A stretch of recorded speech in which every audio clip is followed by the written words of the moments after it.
Praise the Lord. आप सभी को मैं प्रभु यीशु मसीह के पवित्र और महान नाम से फिर से स्वागत करती हूँ एक और नए वचन के साथ। आप किस बारे में सोच रहे हैं और ये क्यों मायने रखता है? हमारे विचारों में ये शक्ति होती है कि हम खुद को जिस तरह से देखते हैं उसी आकार दे सकते हैं और दूसरों के साथ हमारे व्यवहार को प्रभावित कर सकते हैं। बाइबल में हम एक के बाद एक आयतों को देखते हैं जो हमें हमारे विचारों के महत्व की याद दिलाती है और हमें अपने मन को नया करने के लिए पवित्र आत्मा की अनुमति देनी चाहिए। वचन कहता है, इन संसार के सदृश न बनो, परंतु अपने मन के नए हो जाने से अपने आप को परिवर्तित करो।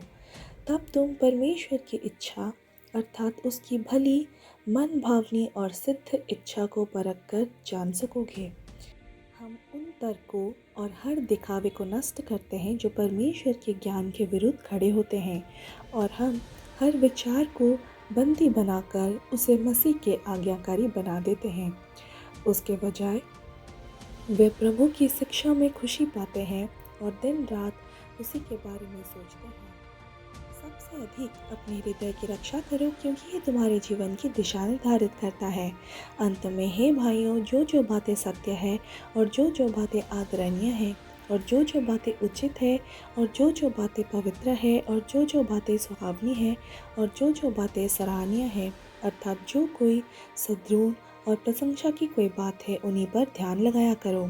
जब नकारात्मकता या संदेह हमारे मन में जगह बनाने की कोशिश करते हैं तो हमें उन विचारों को परमेश्वर के वचन से मुकाबला करना चाहिए और हर झूठ के लिए उसकी सच्चाई बोलनी चाहिए। हमारे स्वर्गीय पिता घोषणा करते हैं कि हमें देखा जाता है, हमसे प्यार किया जाता है और हमें माफ़ किया जाता है।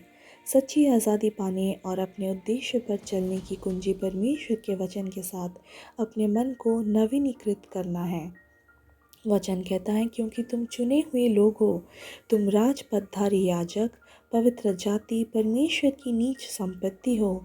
इसके परिणाम स्वरूप तुम दूसरों को परमेश्वर की भलाई दिखा सकते हो, क्योंकि उसने तुम्हें अंधकार से निकालकर अपनी अद्भुत ज्योति में बुलाया है। तूने मेरे शरीर के सभी कोमल भीतरी भाग बनाए और मुझे मेरी माँ के गर्भ से में रचा। क्योंकि तुम्हारा परमेश्वर यहोवा तुम्हारे बीच में रहता है, वो एक शक्तिशाली उद्धार करता है। वो तुम्हारे कारण आनंद से प्रसन्न होगा, अपने प्रेम से वो तुम्हारे सभी भय को शांत करेगा। वो तुम्हारे ऊपर आनंदित गीतों के साथ आनंदित होगा। देखो, हमारा पिता हमसे कितना प्रेम करता है कि वो हमें अपने संतान कहता है और हम वही हैं।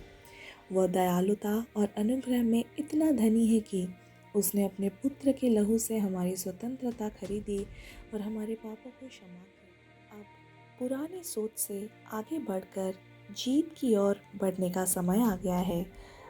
विश्वास के वचन को हमारे सोचने के तरीकों को बदलने देना और असंभव को संभव बनाने के लिए उस पर विश्वास करने का पहला कदम है।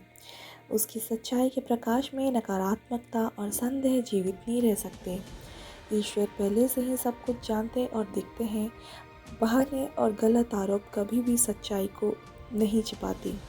ईमानदार लोग बनने के लिए हमें जिम्मेदारी स्वीकार करना और कार्रवाई करना सीखना चाहिए।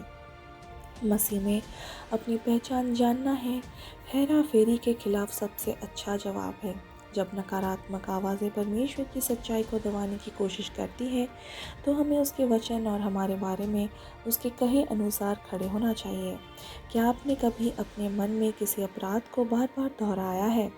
किसी विवाद पर विचार करने से हम फिर से क्रोधित हो सकते हैं। क्या होगा अगर हम इसके बजाय क्षमा करना चुनें?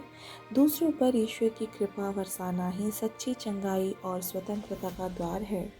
हमारे विचार मायने रखते हैं और वचन कहता है कि जो कुछ भी नेक, सही और शुद्ध है उस पर ध्यान केंद्रित करो।